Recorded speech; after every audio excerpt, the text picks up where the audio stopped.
peek inside the NFL notebook. Yeah, here we go. Start with the New York Football Giants. Is this a good job? Tell you what, we only got 2 openings right now in the NFL. There are going to be a few more before this thing ends. Obviously, Tennessee is open with the kid quarterback, but that's a bad team. Is this a good job in New York? To everybody that I've got networked with, of the opinion this is a better job. Anybody realizes quarterback's in place, running back's in place, top wide receiver will be back off surgery, load of tight ends, and a really good young defense that needs guidance. They're not having a good year this season. Interesting names. Mike McCarthy. Why not? Ex-Green Bay head coach, grew quarterbacks. Cowboys head coach, there as Prescott grew into becoming a star. This one's a reach for me, but I guess anything is possible. Hoodie and hot pants. Would Bill Belichick leave North Carolina after 1 year to go back to the NFL? Would the Giants dare do that, or is that too radical a move? Third one, I don't think I'd touch this one at all. John Gruden wants back in, but he's been out of it for a long time. And I get the sense you better wear gloves when you're around him because you have to wash your hands. Awful lot of toxic stuff involving Gruden's reputation. Fourth name, this one really makes sense because of the turmoil on Lake Erie. I'm not talking about the weather in Cleveland. I'm talking about Cleveland's operation. If Kevin Stefanski becomes available, Stefanski with Jackson Dart and all those kids on offense, that kind of makes sense. And the last one, and this is a weird fit, is Pittsburgh going to make a change? Because a lot of people are pretty tired of Mike Tomlin. Really? If Tomlin became available, would he be the right coach? So at the end of the day, I happen to think that Giant job is pretty good. Cleveland storyline. Of all the junk that's gone on with the Browns, the quarterbacks, Dylan Gabriel, Shedeur Sanders, the owner Jim Haslam, the Dome Stadium, we cover all this stuff. Now this.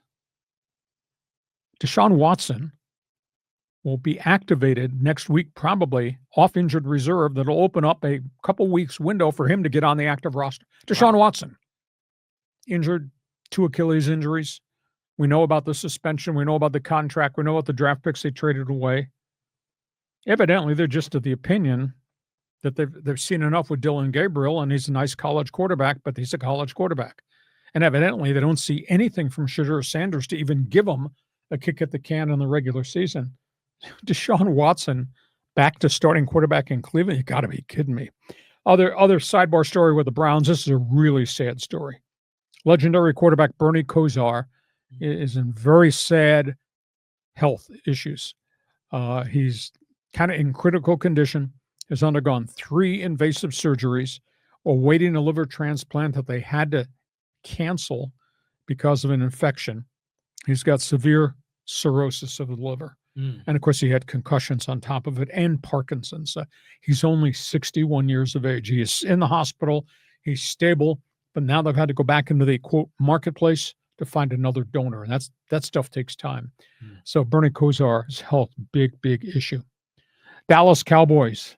What an emotional week. The week after Marshawn Nealon commits suicide. They held a memorial service on behalf of their fallen linebacker at their facility. And it was unbelievable how many people showed up. Football only people, not fans, football only people. And Dak Prescott spoke. So did a couple of other players. And Prescott's words are very meaningful because his brother died of suicide. And then the head coach, Schottenheimer's kid, Brian, stood up and he said, we'll never move on from the loss of Nealon, but we have to move forward going forward. They started a GoFundMe campaign of NFL players. They're pouring so much money into that to take care of Nealon's widow and the about to be born baby. So it's absolutely amazing how they're dealing with the real pain. The players look at each other at that memorial service, and one of the sentiments that I was told from a Dallas writer was they came out of that memorial service and said, what could we have done? How come we did not see any of this? Talking about Nealon's mental health state and the fact that he killed himself. Police report, we know about The director of security got a text from Nealon hours before Nealon killed himself. And Nealon said, I need help, but I'm not going to jail. This is reportedly after the auto accident when he fled on foot. And then they could not locate him. They did not even know. The director of security of the Cowboys, who has hands-on access to every player, did not even know where Nealon was because it was their bye week. And he thought Nealon might have gone back to Michigan. So the kid could have been anywhere, and they could not locate the kid. And then they eventually found him. So just an unbelievably tough week for the Dallas Cowboys. Miami, this is quite a story. It's been a bad season. Tua's been erratic. The loss of Tyreek Hill, the roster's a mess. Mike McDaniels this week, as they get ready to play Washington, in the middle of his press briefing, they start talking about Dan Quinn and flipping franchises. And Mike McDaniel goes off topic. And I saw a piece of the video clip. It's just amazing. He confirms that Dan Quinn saved his life. Wow. A young Mike McDaniels was on Dan Quinn's staff in Atlanta, maybe 2015, 2016.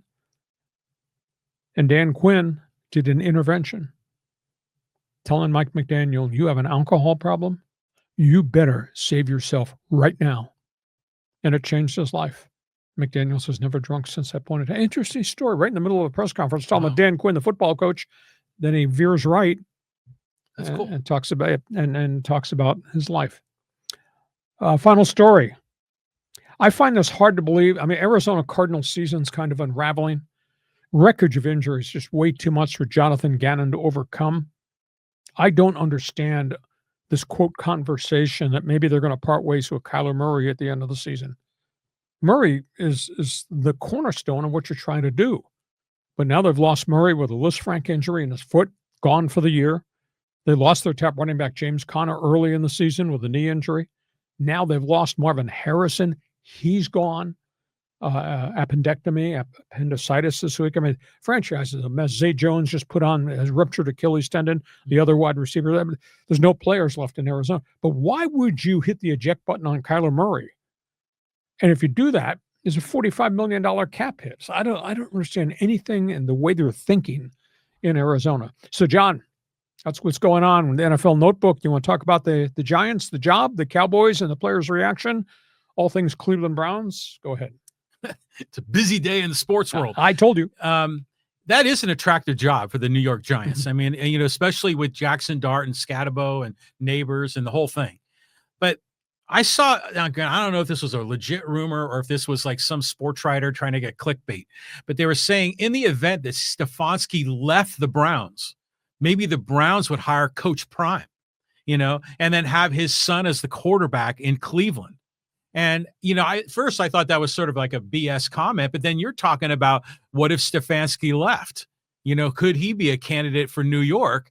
I'm like, oh, maybe these dots are connected. What do you think? That's a reach. Yeah. That is, you're talking about the 3-7 Coach Prime at Colorado? Yeah. No, that makes no sense at all. But Cleveland's done so many stupid things in the ownership of that franchise. I'd never say never, but you're going to hire somebody to run a pro football franchise. You need success credibility. And Coach Prime does not have that as a college coach. This whole thing's gotten away from him in Colorado. He's got the health issues. That's the big issue. His son has not impressed the Browns enough in practice to the point they'd even make him the backup quarterback and get him ready to play. So somebody's reaching. Yeah, that seemed, it was out there. Yeah. That's way out there. Way out there. Not there. And the story about Mike McDaniels, I think that is really special that he was that vulnerable at a press conference to talk about what he went through. And what a way to show an example. If you have a friend that is going through something, you confront him. You have a, kind of a one-to-one intervention if that's all it takes. And maybe you can course correct and get your buddy on track. And so that's a good example to show the other players in the locker room and really for the fan base as well. And maybe this is a fallout from how everybody is reacting and experiencing some form of doubt, guilt about what happened to the Cowboy linebacker, that nobody saw this coming. Remember, I talked about this last week.